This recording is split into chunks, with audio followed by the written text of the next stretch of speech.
Fritz, and today I'm going to be reading two poems. The first is a golden shovel poem, meaning... okay.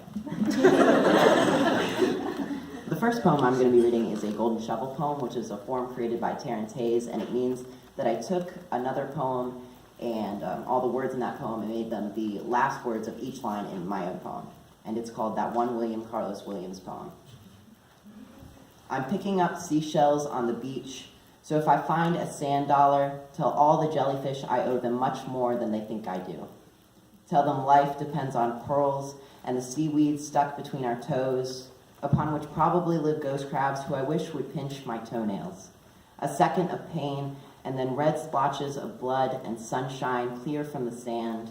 The clouds wheel around the sun, and I can see the little crabs burrow under layers of sea salt. And finally, they're happy. Or at least they're glazed in shimmering sunscreen, fading in the water, in and out with my focus, in and out of sight. Maybe they're here, or maybe it's just rain splashing into seashells, cupped in little pools of water. And was it stupid of me to think there was anything simple in this world? Besides the coral behind my eyes, the sand beneath my fingernails, the seaweed tangled in my hair, I guess there isn't anything besides blinding white light from the sun. White like clouds, white like eggshells, white like chickens under the waves, feathers intertwined in sand dollars and seagrass. The next poem is called Someday I'll Love Dylan Fritz and is based off a series of poems by Frank O'Hara. Someday I'll love Dylan Fritz, but until then, let's take a second to think about how everyone is blind like star-nosed moles, tracing fingers against thin walls. Maybe I don't know what I'm talking about, and we're both pine needles. You remember when we fell?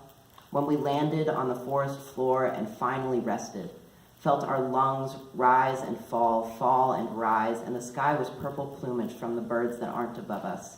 They're never above us, and then we're in the grocery store dancing in the bread aisle, the cheese aisle. Someday I'll love you, and someday I'll love me too. Someday I'll make bread, and you'll bring cheese, and we'll picnic on a field in Kansas, too good for the forest floor. First, I need to learn how to bake a perfect sourdough. You'll need to learn how to dance blind. Thank you.